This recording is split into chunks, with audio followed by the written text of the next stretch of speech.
was noticing on social media this week that you were all kind of putting up these candid sort of posts where you were speaking a little bit about things that were important to you ahead of the album coming out on Friday. And you put up your post on Monday where you talked about how it's very easy to get caught up in the momentum of things and the flow of things and not quite take stock of maybe moments that should be achievements and should be quite important, but not really fully appreciating them when you're in that present moment. Was this a recent revelation for you? And if so, what kind of, was there an experience that kind of prompted this thought pattern? Well, it's just, I definitely think on the lead up to the album, you kind of, like everything, especially social media, you try and paint this image of being like too cool for school, and like you kind of make this persona around about yourself that you can't actually be vulnerable. And then just to actually stop and think and be like, actually, like, it's maybe time to be, like really genuine with your message and just let people know, like see a bit behind the scenes and what you actually think. And I think just for us, just putting these kind of posts up and just taking time to stop and think back about how lucky we actually are, it's quite a humbling moment because there's so many people that don't get the chance to do what we're doing at all. And sometimes you can get kind of caught up in the like kind of bullshit to kind of be candid about it. And you just never take the chance to actually stop and be like, if my 16-year-old self could see me right now, like it would be like, you never really kind of taught in school like self-belief or like how far you can go. So just taking the time to stop and kind of realise the journey you've actually been on is really important to your own personal growth, because if you just keep kind of ploughing on, head down, you never get a chance to smell the roses. Do you know what I mean? You just kind of, it's always the next goal, the next, and it ruins your sense of achievement because you're always just looking for that next big thing. Like it's quite addictive. Like you kind of chase that buzz, yeah. Yeah, and you don't even realise you're addicted until you're like deep at, like, we always kind of got trades and stuff to be like, and we could fall back on them. It would be like it would be the backup plan, like if anything like went wrong. And it's like, and then you kind of get a taste of like what's out there, and it becomes this encompassing thing that you just need to keep chasing goals, and you never really believe you're good enough, and you kind of, it's definitely a mad place to be. So getting the chance just to sit back and look back and be like, you know what, we actually have, like, we've achieved so much, and you never really take time to appreciate that. Can it be hard to see where the line is as well, though, because part of that kind of mindset you've been speaking about there is also probably what's gotten you to where you are now? That drive to kind of keep going forward and keep going on to the next thing? Oh, definitely. It's a good thing. Like, do you know what I mean? It is a good thing. But like, it's just when you get too wrapped up in it, that's when it can be kind of detrimental, like what you're trying to do. Like if you never just appreciate how good things are, then you never smile through life. You just constantly feel like you're never reaching the height that you want. But ultimately, looking back on this process and this record is something that all four of us are like massively proud of. It's like, it's been really inspiring to continue with your kind of four mates that you've knew for all your life. Like genuinely, I went to nursery with Joe and Jordan and met Jack just before we went to high school. So like we've been like a constant. It's almost like we've lived this crazy four-way symbiotic life. Like we tell stories and you'll be halfway through a story and you'll be like, oh, fuck, no, that was Jordan. It wasn't even me that was in that story, but like you've just lived this life. So getting to do this with them as well is and getting to think about that and how lucky we are that a lot of bands don't, a lot of bands are like, this musician's from here, this musician's from there, and they just join together because they're a band. But ultimately we were best mates. So I think that also shines through in the record. I mean, does it make it easier as well to kind of notice, like getting caught up in it? Like will you have conversations about that in the band, just having those other individuals there kind of help you realise and kind of put things in perspective a bit? Definitely. It keeps you grounded, I think. Like having, like, because like you can have your mate there that's like still being a dick. Like rather, do you know what I mean? Like, yeah. Like rather than fallouts and stuff. So I definitely think it helps keep you kind of in the moment. How long ago does kind of 2016 feel now when you put out the first releases? Oh man, like crazy. Like honestly, I can't believe how fast the times went. Like genuinely, when we done those first Glasgow Sing for Your Supper, those were recorded for £100 each, and our mate James Grant at Sweet Wave Audio. And our mate, honestly, genuinely, £100. It was just our mate Jamie Laverty. He's one of our mates' brothers, and then he became one of our best mates. And he kind of put us on to his mate James, and he was like, "Look, boys, you just need to get in, fucking record something." So we're like, right, fuck it. We went in, and like, I didn't even have a guitar or bass, at the time. So I just had to use the guy at the studio's bass, and I just went home and bought the same bass that he had, because I was like, I like that.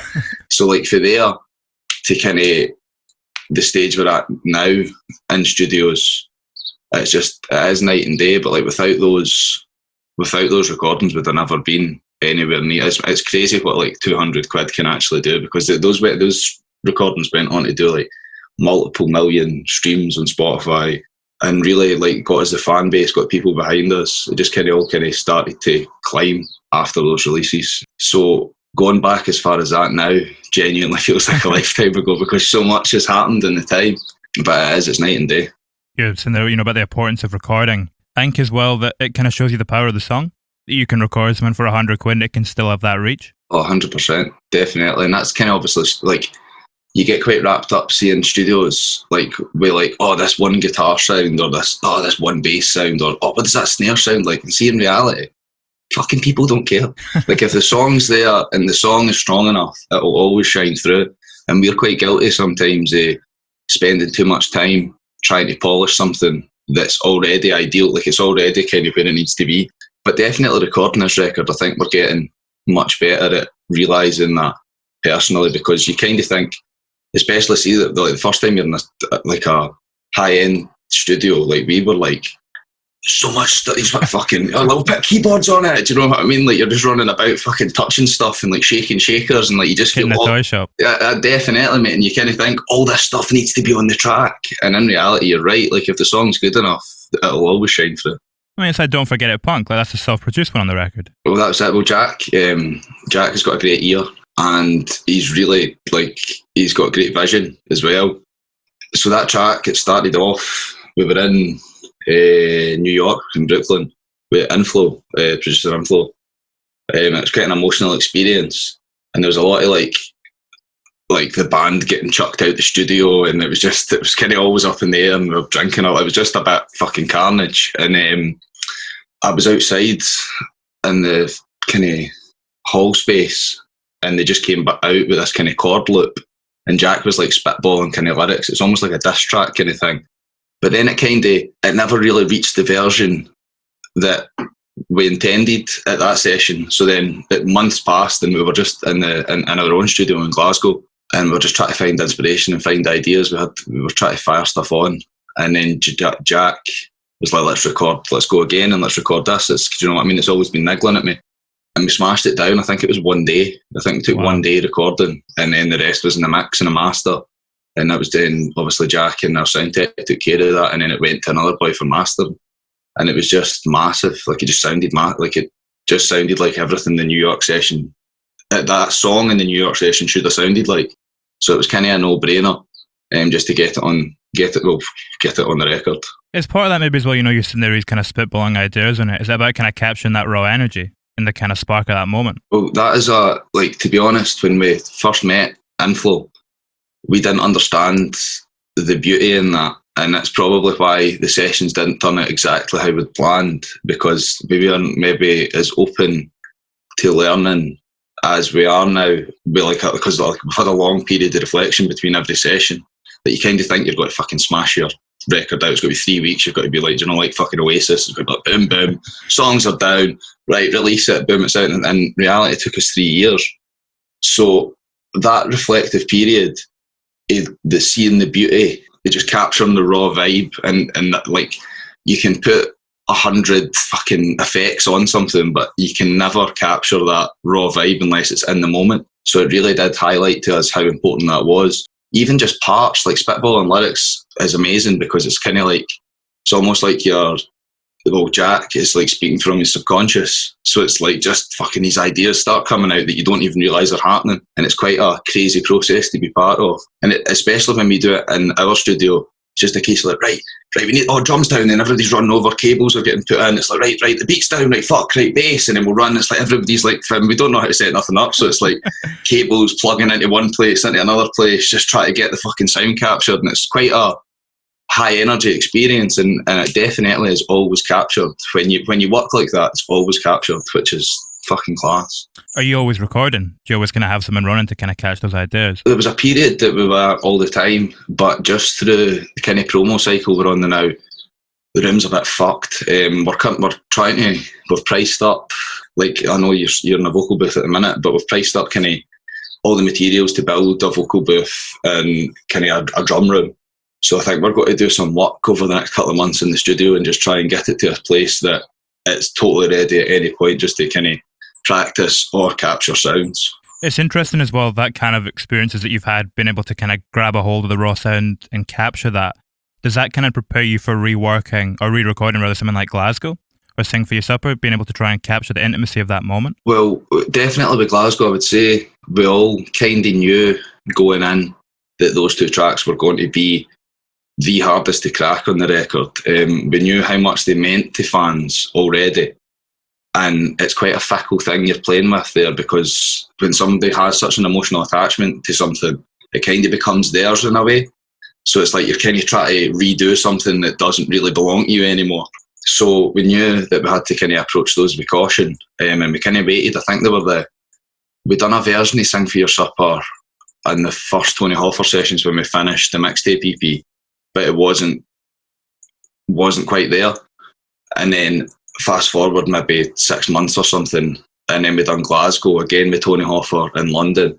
And when we cracked Glasgow, it was probably the only track on the record that was just us guys in a room, 4 bottles of Buckfast, plugged in, mics everywhere, bleed coming from every corner, just probably too drunk to even be playing well, but it was like, that is the vibe, that is what Glasgow is, do you know what I mean? It's like it's such a juxtaposition. There's that like beautiful intro that kind of sets you up, and then there's the explosion when the kick hits, and that energy is just raw Buckfast tonic. It's and normally you feed off the crowd though, and it's the crowd that give you that energy, and it's just this like kind of like magical moment where you just feel like the kick kind of slapping and the crowd just like go up, and you feel that energy, but you try to recreate that in the studio. There was only one thing we could turn to. But I really do think we've done that justice in the record. It wasn't a track that needed mixed a lot. It kind of a few mixes and it was there. Jack worked pretty hard on that with Tony. Sing for Your Supper was kind of another beast. That was there's a lot more subtleties in that song. It was a bit of to and fro between us, the producer Tony, the label.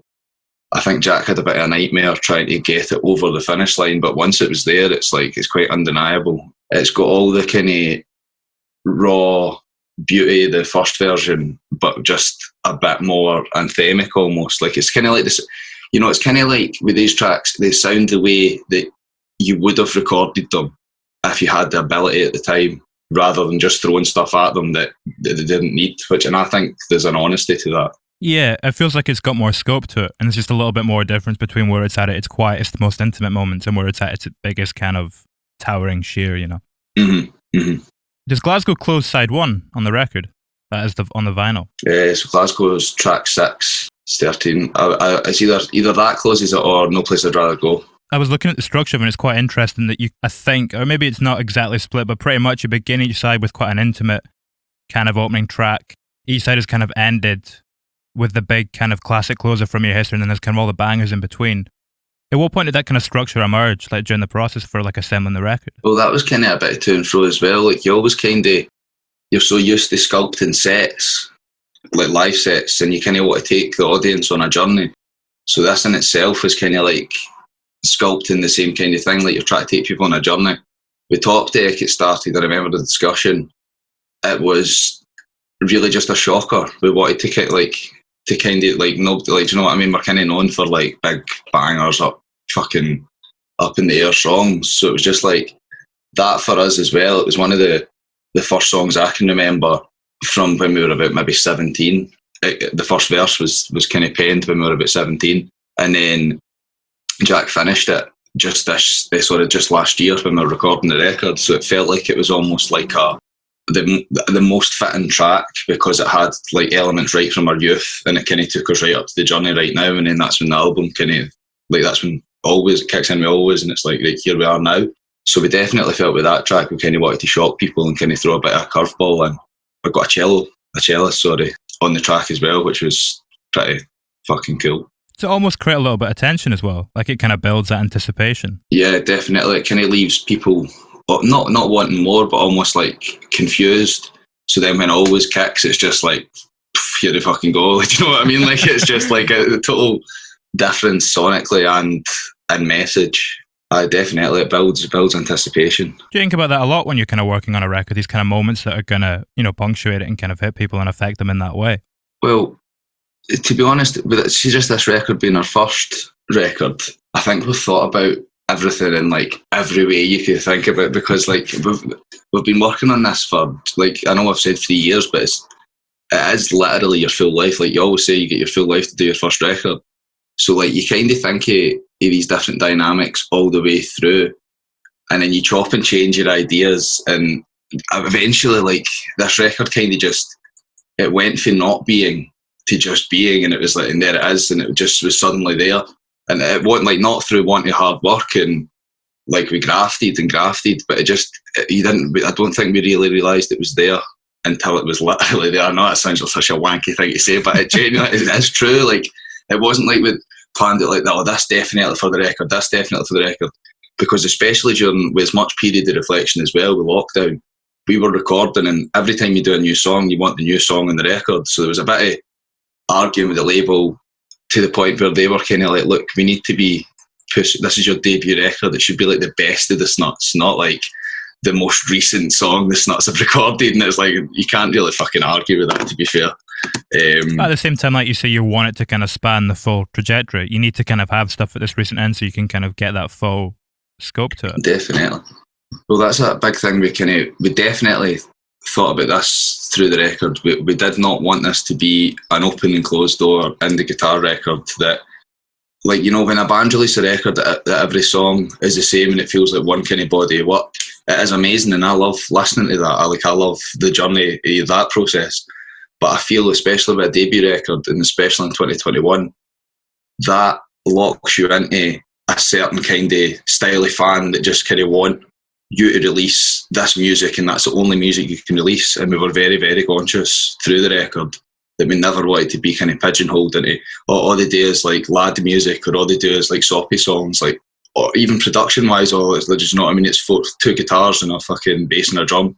Like, we really wanted to kind of push ourselves to the point that we maybe even felt uncomfortable at some times, like, fuck, if we went too far here. But we feel that in doing this, it's left the next record and the record after that and anything we do completely open-ended. Like, we can kind of take it to where we want it to go.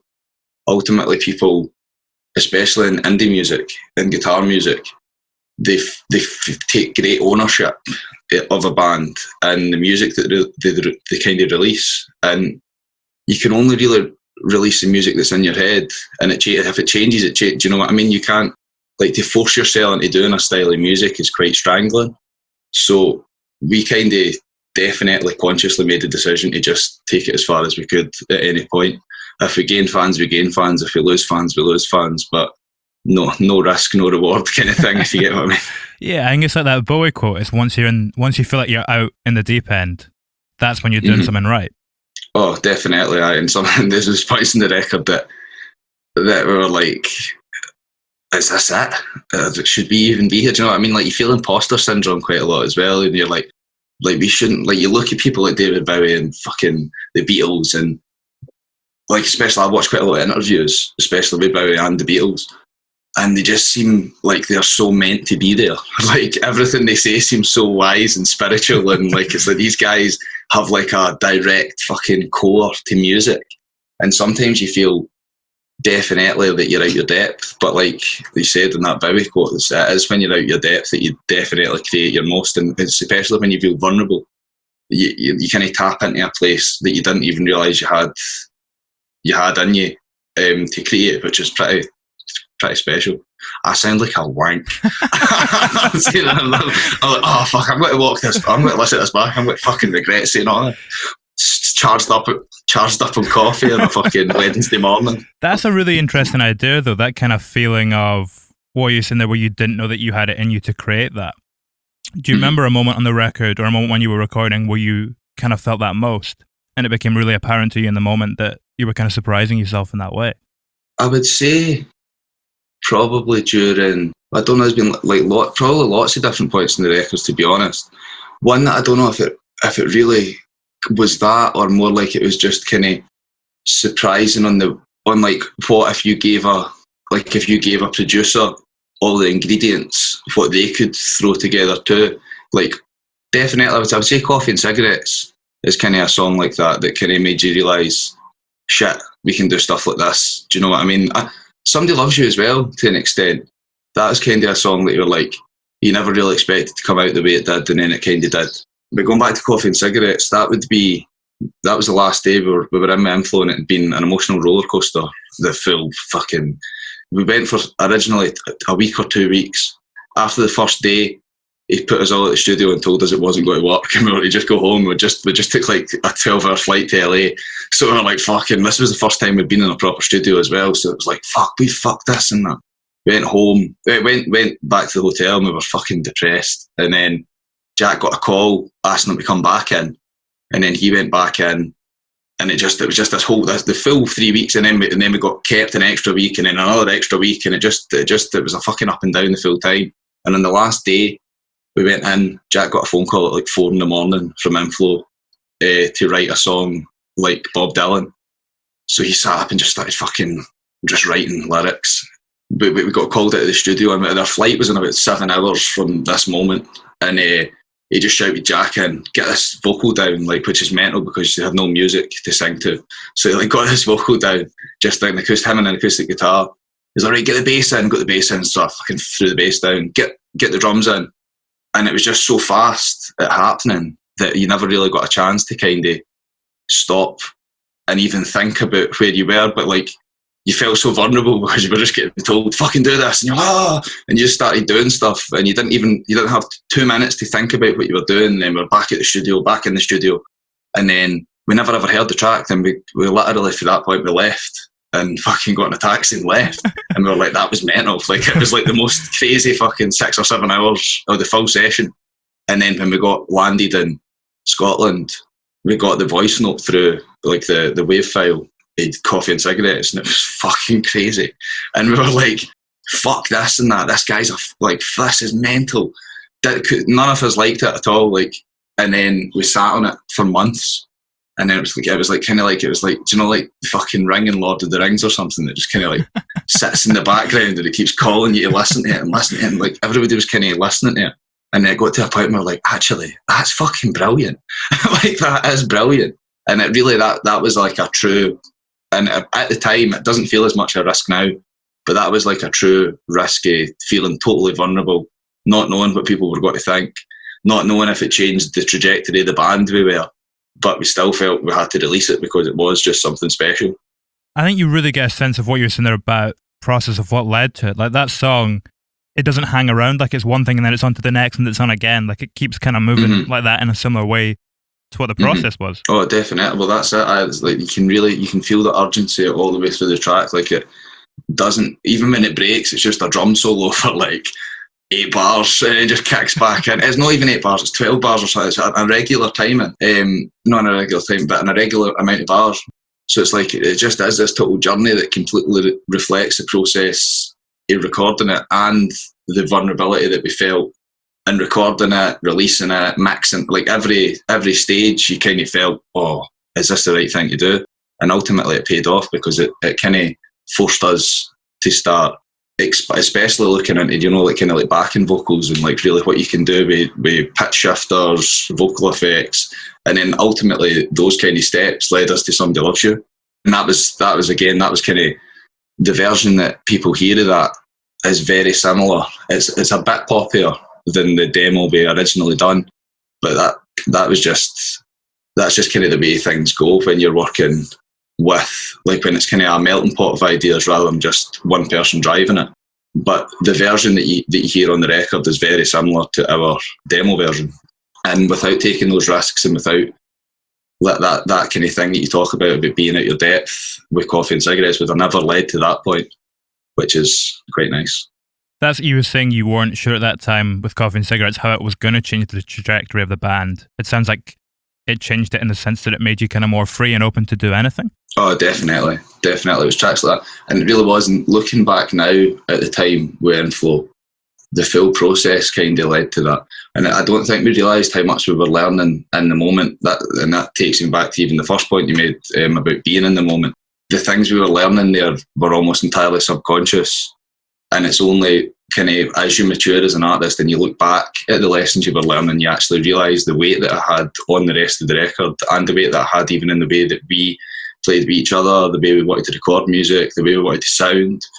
It all kind of led to this culmination as the record. When you're in that experience as well for Coffee and Cigarettes, when you're coming up with a bass line for that, are you tapping into what Jack's doing and the kind of feeling of that, or are you able to kind of feed off like the energy and the atmosphere of that actual experience itself?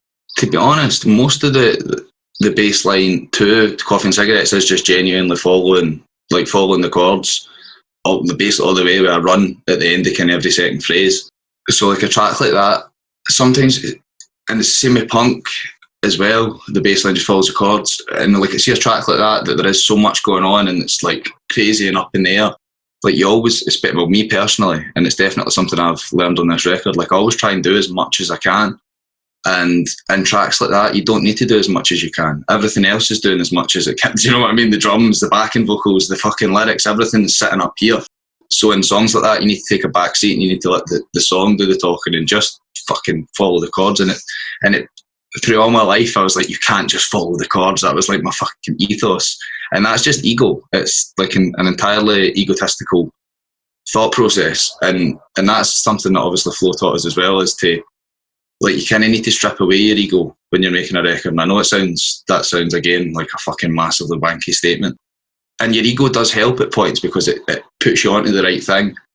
But sometimes it can get all encompassing and it can make you trying to make a song about your part rather than about the song. So in songs like Coffee and Cigarettes and Punk, I definitely take a back seat and I just play, like I just pound away and just like play if it needs to be. Yeah, play for the song rather than playing for the ego. And that's something that definitely this record's taught me as well, that it is ultimately, people don't care about a bass part. Like, I know, as much as it pains me, and like sometimes they do, but mostly they don't. Like, do you know what I mean? They care about the song, they care about the top line melody, they care about the beat, they care about the rhythm, and they care about being able to sing it back and it being accessible to them.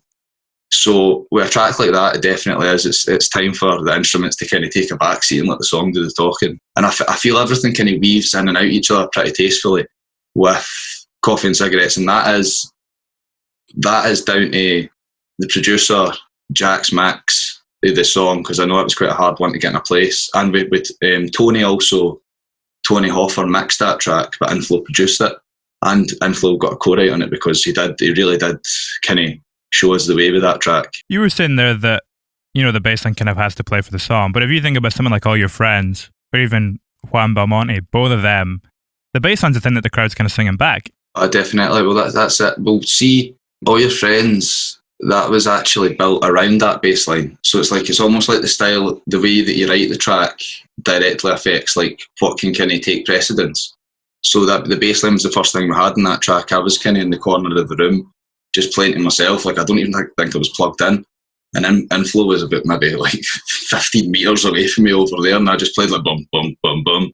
And he was like, he stopped everything in the room. He was like, what was that? And I was like, how the fuck did he hear me? I was like, sorry. I was just playing this. And he's like, no. He's like, that's cold and that's cold. Get over here and record this. I was like, I'm not plugged in. He was like, you know, got a phone like? And I was like, oh shit. And I've still got the voice note on my phone. Him talking me through, like, play it again. And me just keeping playing it, like, fucking terrified. Is that what you use as the interlude on the EP? Yeah. It was Jack again. He kind of masterminded those. He'd always kind of been a big fan of interludes and getting to see behind that curtain with a band. So he kind of spent a long time putting those together. We just kind of went through a banky, like, we always take voice notes, like, we're fucking idiots, so we forget everything. So like, we've all got like lots of voice notes on our phone, like riffs, beats, just kind of us saying ideas to each other and stuff. And that was, I went through, and it's cool as fuck because they all say like the address, like a voice note on an iPhone says the address, so it'd be like 112 LA Boulevard or something. It would be like, and then Inflow started talking, so it was fucking so cool. So he gathered those together, but that's the interlude that's there, and that's literally the moment that got wrote as well, which is really nice. That's crazy. Oh, definitely. So that song was built around the bass line, so you can kind of take precedence in that and really kind of put it in the forefront. So it's really, it's just, you need to write everything to the song. Everything's different. Every process is different. Yeah. That was done in LA, did you say? Yeah. So you did New York, LA, London. Is that the three kind of locations where the record came together? And Glasgow as well. Okay. Yeah.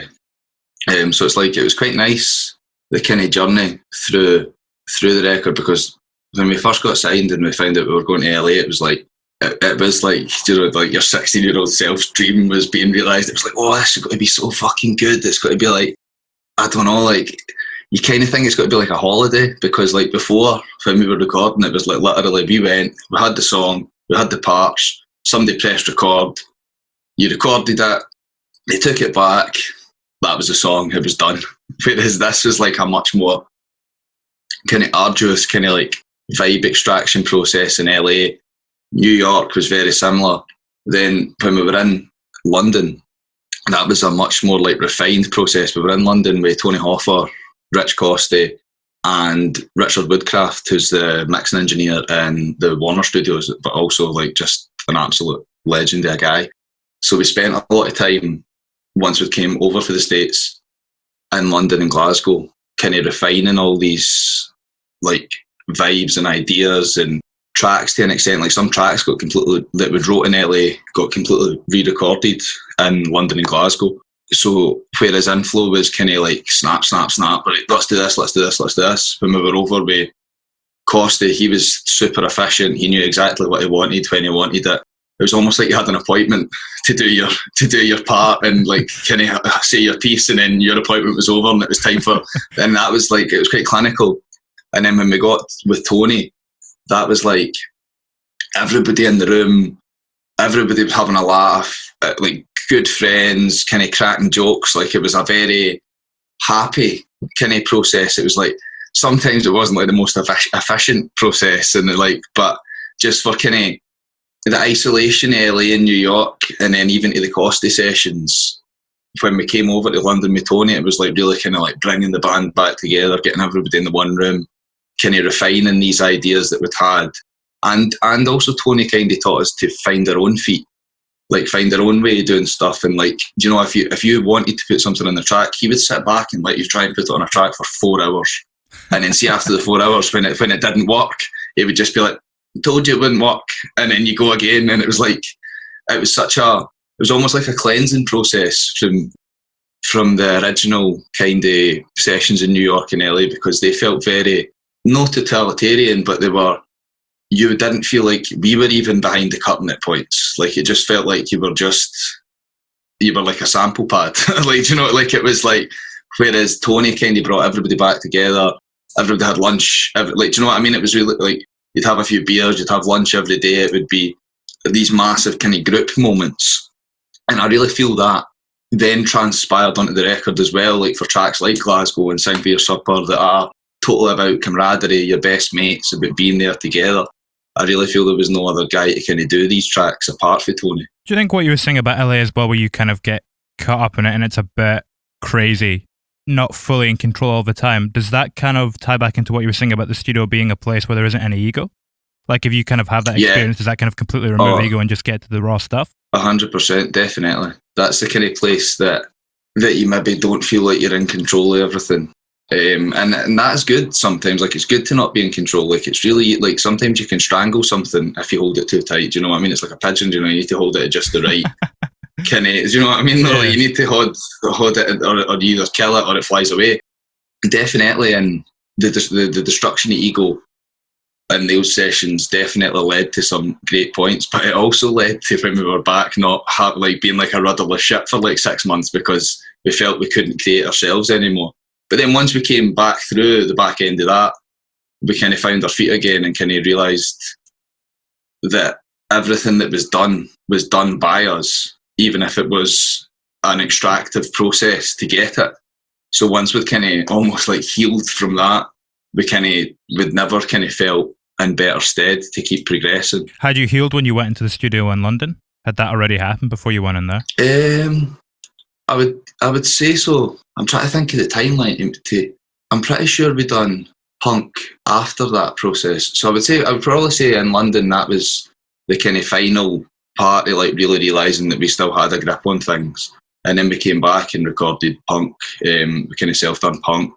Jack done the acoustic tracks, and that's kind of when we started being like, shit, no, we have our own process as well as like borrowing for other people's processes. So I would definitely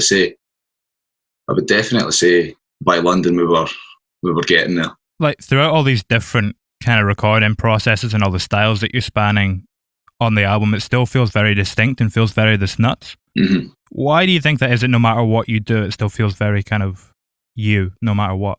Well, ultimately, like, Jack's the kind of wordsmith behind it, and he has this very clear idea of what he wants to say. Sometimes he doesn't. He has a very clear idea of what he wants to say. Sometimes not exactly how he wants to say it, but he kind of always knows the message behind what he's trying to convey, be it like with a mix or like verbally. I definitely feel that because Jack has such a clear message on what he wants to kind of show, that it's kind of taught us to kind of think with intention as well. So no matter how much we kind of butter up these tracks or add production or all this stuff to it, as long as our intention's there, it'll always sound like Snuts.